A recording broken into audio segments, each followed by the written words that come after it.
China's foreign ministry spokesman says the country rejects imposing further sanctions on Iran over its nuclear program. King Yang says China will continue to push for a diplomatic solution.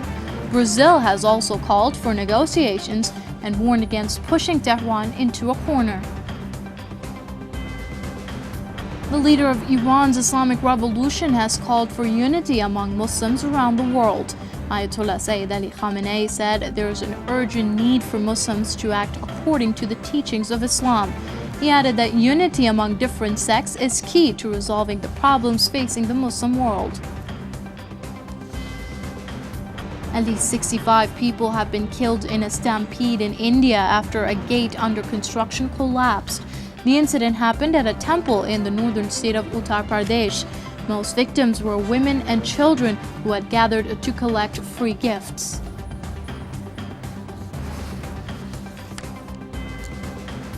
British Prime Minister Gordon Brown plans to stop UK courts from issuing arrest warrants for foreign officials. British judges can issue arrest warrants for war crime suspects based on any individual's request. The move comes after several attempts to arrest former Israeli Foreign Minister Tzipi Livni. And the United States has returned a pendant belonging to Russia's last Tsar to Moscow. A Russian couple working at the Hermitage Museum in St. Petersburg stole the pendant and 220 other items a few years ago. It resurfaced on a U.S. online auction site late last year.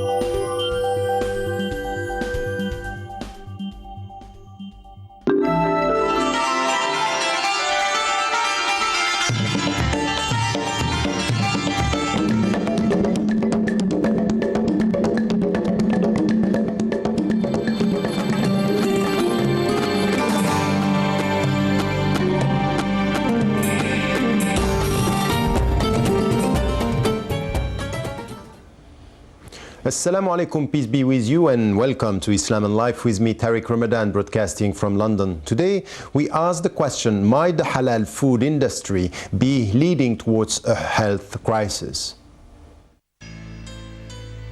The UK market for halal food is worth between £2 and £4 billion, and halal food is now served up in some of London's swankiest restaurants. But there are a number of concerns surrounding the halal food industry in the UK. In 2003, the Farm Animal Welfare Council claimed that the method by which halal meat is produced causes severe suffering to animals. It criticised the method employed in the UK of not stunning animals before their death. It also said that cattle can take up to 2 minutes to bleed to death, and called for an end to the practice. The Muslim Council of Britain replied that the halal method is the least painful and most humane way to slaughter animals. In an age when the UK's livestock agriculture generate more greenhouse gases than every train, truck, car and plane put together, many voices are now criticising excessive meat consumption. But does this amount to ethical concerns over the amount of halal meat one should consume? There are also rising concerns that commercial agrobusiness has distorted our relation with nature. In the name of affordability, many of the animals we eat are born, bred and killed in horrifying conditions. Chickens that never see the light of day, and lambs that are loaded with hormones and steroids. Does this method of farming sit with the ethos and spirit of Islam? And could modern agrobusiness methods, employed by the halal food industry, lead to a possible animal and human pandemic? These are very critical questions indeed. Really, it's not only about slaughtering the animals, and this is the very narrow understanding of what it means to go for halal meat, lawful meat and lawful way of eating meat. Bigger than this is the picture of what is happening now. First, the question, because this is what the Muslims are dealing with in many European countries, is this: more or less painful for the animals, or is it much more damaging for the dignity even of the animals? This is one thing which is quite important. And then the consumption, what we find within the Muslim communities around the world, the way the Muslims are dealing with meat, are dealing with animals, the way they understand the very essence of the ethical question of how do we eat, the way we eat, and how do we treat animals. This is the second question. And then also the way forward, all what we have to do to make it bigger in the sense of better as Muslims living in Western societies and around the world. These are questions that are very important. So, well, to answer these questions, I'm joined by Dr. Yunus Teinaz, a fellow of the Royal Society of Public Health.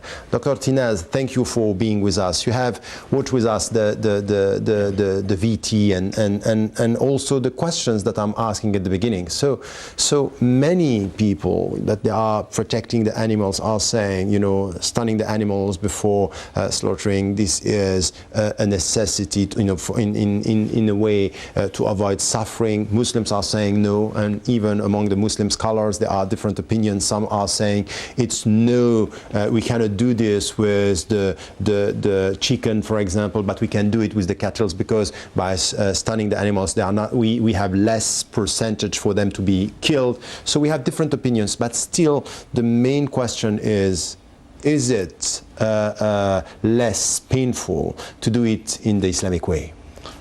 Indeed, it is less painful to do it in the Islamic way. Muslims, they don't like their animals to be stunned before slaughter. And also, the Muslim method of killing animals is the most humane method if it done and applied properly. And also, the halal process is not only to cut the throat. Is a complete process of the animal from the farm, from the stable, to the table. Therefore, is a complete farm assured, which include the animal welfare. It is very important in the halal process, which was introduced 1400 years ago. So what you are saying mainly, which is quite important, you have a very comprehensive way of dealing with the issue. It's not only the way we slaughter, it's really how do we take care and the whole process of looking after the way you raise the animal, you have the animal feed in the farm, and what you give to the animal, the way you treat the animal in the farm, during transport, during slaughter, and the method of slaughter. Al-Dabh is a method of anesthesia to the animal. You don't show the knife to the animal, you water the animal, give the water to the animal before slaughter, and feed the animal properly in natural feeding. And also, you don't kill one animal in front of the other in order you don't frighten the animal. So let me come to each point because it is a process. It's a process.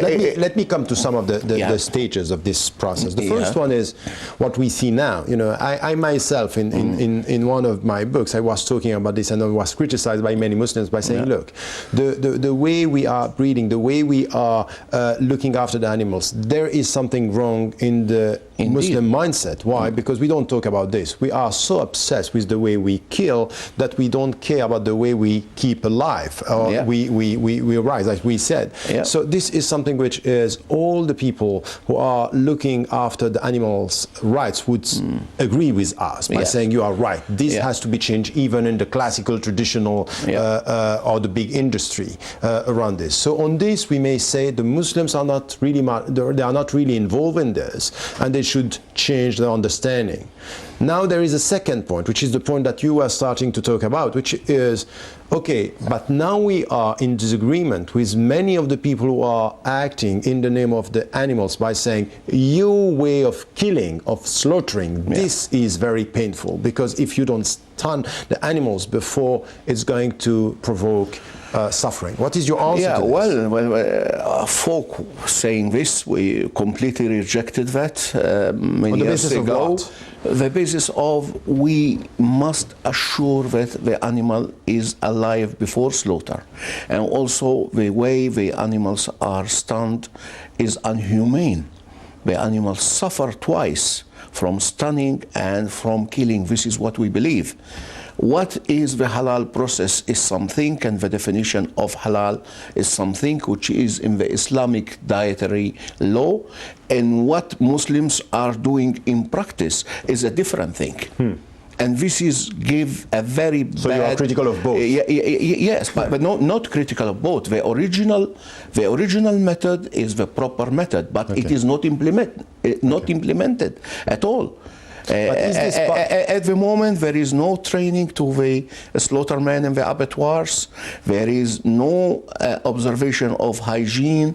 There is people who accept stunning. Most meat, anyway, in the UK is stunned. But yes, which is, once again, on this we may have different opinions among scholars, but for you, this is done too much and not in the proper way. But the point is this one. Look, when myself I was talking to some of the people in the business who were dealing with this, they said, look, all what you are saying about the Islamic ethics when it comes to slaughtering and treating the animals, that's fine. But we are in an area today where we need much more meat than when we cannot afford what you are saying. For example, when you say, okay, that's fine, in the Islamic ethics, you cannot see or show the knife to the next animal. Indeed. This has to be, you have to protect her from all this. All this is fine, but the way we need, the number, we need so much food and meat today that this is not realistic. Even what we got from Muslim scholars is that we know that it has to be very fast. So this is why they accepted tapes saying Bismillah, Allahu Akbar, and I start with God and God is the greatest. And some of the scholars, but you know that some of the scholars are saying this is right because it has to be done in we don't want to waste time. So is it realistic? No. The scholars who say this, with my respect, they are after financial gains. They never been in an abattoir, they never been on a farm, they don't know what is going on, in practice. They don't know that the situation is meat entering into the halal food chain, meat unfit for human consumption, which sometimes you don't give it to a dog. Therefore, there is a lot of fraud from, with my respect, few scholars who issue fatwa without knowing what is going on. Also, the authenticity of halal. You got many people, they call themselves authorities, they call themselves whatever, and they issue certificates that the meat is halal, and they never been in a slaughterhouse. Just send me the money, I sent you the certificate. You agree that there is a problem of speed, that we need to do it. Indeed, there is a problem of speed, but there is the way forward. Why? The kosher is very well, industry is very well regulated. The slaughterman is trained, the rabbi, for 7 years before he do the method of slaughter. They observe the hygiene, the quality of the animals they buy for slaughter. But we Muslim, we just get the cheap animals, diseased animals, and we kill them. We don't ask about the animal feed. We don't ask about the humane. No, but most of the Muslim industry in Europe especially, and also in the Muslim countries. In the Muslim countries, there is no observation of, in the Muslim abattoirs, of animal welfare, and the halal process is something, and halal teaching is something, and in practicality, there is a barbaric way of killing animals. They beat the animals, they treat them in a very poor hygienic conditions. So the halal method is a process, and this process, you have to observe the animal welfare in it. You have to observe the animal feed. Most of animals are raised in factory farms, which are feed with genetically modified feed, which are feed, for example, a chicken, 20 to 30,000 chicken are raised in a very big stable where there is no light. Let me come to that point. Yeah. Let me come to that point, which is, once again, we have a picture where Muslims, in the name of the Islamic teachings, should be very, very careful in the way they treat animals. Yes. And the whole process. Yes. And it's a process, Yes. which is from the way you are dealing with the animal from the very beginning, the way you rise, you breed them, Yeah. you until the slaughtering. So it's not only the technicality Yes. of the way you are, the way we slaughter. Yeah. On this we agree. And on many dimensions, all the people who are struggling and are trying to protect the animals' rights are in agreement with the Muslims when we come to the whole process. Yes. Now, when we look at the Muslims today, Yeah. it's as if there is not real differences in the way, and especially in the West, in the way they deal with the animals and in the way they eat. So, and you are quite critical on this. So I want to listen to you on that. How do you see the state of affairs today within the Muslim communities in the West? Of course, in the Muslim majority countries is the same very often, but how do you see the situation? Yeah, well, we have to be united to have a united definition globally on what is halal and what we want. And also to implement the Islamic dietary law in the process of halal from the farm, from the stable to the table. And this process will observe the animal welfare. We agree with folk about animal welfare, but we don't agree that they should impose on us stunning. And therefore, when we opposed that as Muslim organizations in the few years ago, still the exemption for the Muslim and Jews to kill by law without stunning. Okay. But the Muslim who do not stun animals, and they are rare, by the way, because most chicken in the market or in the Muslim halal chain are stunned. Many chicken they got injected with water and animal protein, such as fat, or either coming from cattle or from pigs, and it is not halal at all. The government in the UK is aware that the halal meat is misdescribed. 80% or more, according to the government, of halal meat in the market is not halal. And I would say that 95% of the meat in the Muslim food chain, it is not halal at all. It's quite heavy. What you are saying is quite heavy. Who is responsible of this? Is it the whole system or Muslims within the system? Who is responsible? It is both, really. The Muslim food industry should not mislead the Muslim consumer. It must label the meat if it is stunned or unstunned. Also, it must follow the Islamic dietary law away from misleading the consumer for financial gain. And away from the bogus certifiers, because the certifiers... So it's the whole philosophy of the system that the Muslims are integrating, in fact. Yeah, indeed. Yes, in the name of money and financial... Indeed, yes. Because Muslim is a cheating Muslim. They don't follow the proper Islamic way of slaughter animal and of the halal process itself. So some would agree with you, and some would argue that still, and this is what I have seen also in Europe, that some are trying their best to change the philosophy, to understand it's not a question of money, it's a question of principles, it's a question of ethics, and Islam is, and they are quite vigilant and quite strict on some of the Islamic prescriptions. But there is something which is on the other side, which is when we speak about consumers, there is something which is problematic. Because, for example, we have a philosophy and an understanding during Ramadan, eat less. Yeah. And you have to eat less. It means what? It means just try to remove from you the humane dimensions. The body. Yes, but try to purify and to come close to God and to come close to the poor people. This is this very month where we see big markets, big industry producing more meat. Why? Because the Muslims are eating much more meat during this period of time. It's as if we are going again the philosophy of Ramadan by eating more meat, and during the year what we have heard in the West, in the States, in Canada, in European countries, the Muslims are the people who are eating more meat than any other community. So there is a problem here. There is a problem. You see, in the UK, for example, there is 980 million animals slaughtered every year in 350 slaughterhouses. The Muslim population is, say, about 3 million, and 25% of the meat produced in the UK are consumed by the Muslims. So 3% of the people, yes, no, less than 3%, maybe 3 million, yes, are eating 25%. percent. Right, and you know, most of Muslims, they will eat chicken, and most chicken are stunned, and chicken in the market are injected, most of it with the water in order to make it bulky and heavyweight, but water cannot stay by itself in the chicken. They have to add fat, and animal fat coming from cattle, from pigs' skins, and so on.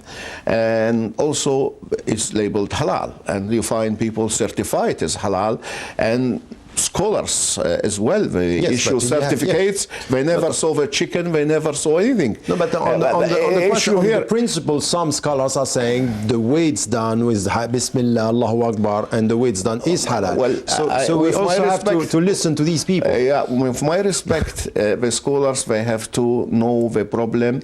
What is it? Because to be halal, it must be tayyib, must be wholesome, must be fit for human consumption. What you're saying, the quality is very poor. The quality is very poor. The chicken are full of because factory farmed chicken. They live in a contaminated environment full of salmonella, campylobacter. In food poisoning, in the UK, 5.5 million a year. And most of the food poison is caused by either meat or animal products. Also, if you see diseases... So you mean by diseases, the very fact that they are eating meat is problematic? Would you say? Well, eating meat is associated with saturated fat. It can cause a lot of problems, such as diabetes, heart problems, other problems of obesity, because the obesity, for example, in the UK is very high. Since the 80s is in the increase. Also, if you see the disease and blood pressure, if you see the diseases among Muslim community in the UK is more higher than other community, and this is as a result of eating junk food and high percentage of meat, because most meat Muslim they eat is chicken, and also they eat mutton. All Jews are killed and introduced to them as lamb or goat, and they believe that it is less fat because it is goat. They are not goat, they are all Jews, and also full of saturated fat, which is causing ischemic heart disease, and ischemic heart disease among Muslims is very high. So let me come to this picture, because it's a very, very critical picture, very tricky in the whole thing. So what we said at the beginning is that we have principles, and there is an Islamic ethics when it comes to the way we treat and eat animals. This is one thing which is quite important, and this should reform the mindset of the Muslims, understanding what the word what you are using is a process, is not only a technicality. This is one thing. The second thing is that what we see today in this big industry, and with the impact of this industry is also pollution, is also people being with all the industry that we have, the whole product. Yeah, well, using the pesticides, using fertilizer, also in the animal industry, use of antibiotic, using the growth hormone, the genetic modified feed, that all have an implication on the animals and on the human health. So on the animals, on the human beings, on the environment, on everything. In fact, it's once again, we have a process at the beginning, and we need a comprehensive approach. But our halal system, if it is implemented, it will solve all these problems. So let me come to this, because the point is that we have viewers, we have people listening to us and say, okay, so what? You are telling us that this is the problem. You are very critical. Let us try now to say, what would be, when you speak to not only ordinary Muslims, but anyone who is listening to us or watching us, and say, okay, how would be, according to you, the first steps for which we have to go to improve the situation? Well, improving the situation is by having a unified definition of halal, also a system like the shekita, like the way the kosher is produced. And also, So to be more strict on that. the government must also enforce this. At the moment, the government does not do anything about this, knowingly the misdescription of halal. There is no enforcement. Also, about the illegal meat. But the governments are saying, they are saying this everywhere. We have rules that you have to respect, but within the communities, this is of your business. It's not of our business. No. The Food Safety Act is very strict. Yes, but on this, they say you have to respect the rules. Meat and food must be fit for human consumption. A meat which is illegally slaughtered, entering into the human food chain, and no one is taking any action.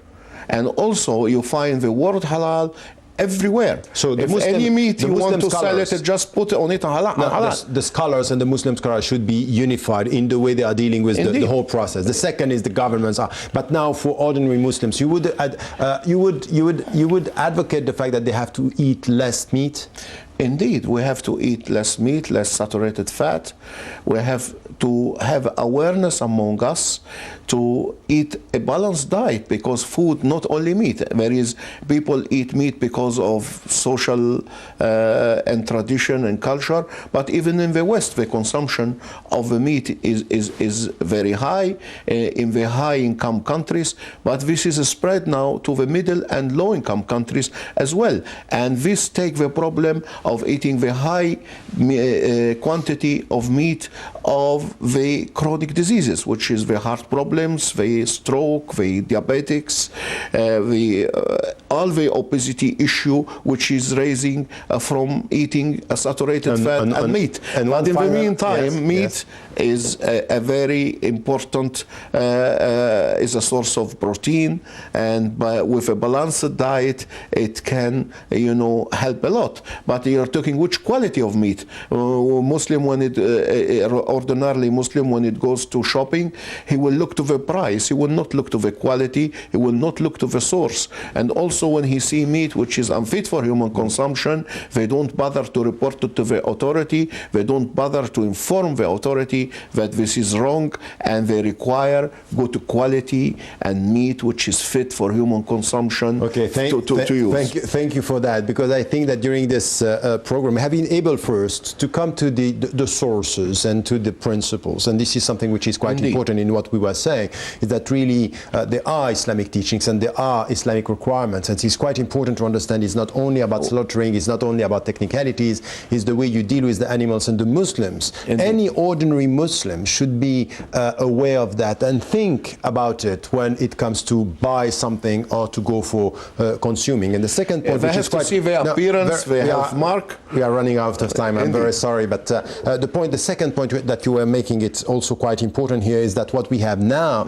it's a lack of awareness among the Muslims on the whole system, and the whole system is problematic, and that really, when we speak about the impact on the environment, the impact on the animals, the impact on human being and health, it means that we have to go for more quality, maybe, and this is something which is important, to look for halal meat, to lawful meat. Doesn't mean that we have to eat a lot of meat, but to look for the quality and to have a balance and a healthy way to deal with meat, which is quite important. This is also part of the Islamic teaching, because one day we are going to be asked about our health and our body, the way we treated our body, because this is also something which is our own responsibility before God. Well, that's all we have time for. I would like to hear your views on today's subject, so please email us at islamanlife@presstv.co.uk. That's islamanlife@presstv.co.uk. I would like to thank my guest, Dr. Yunus Teinaz, and I hope to see you next week, inshallah.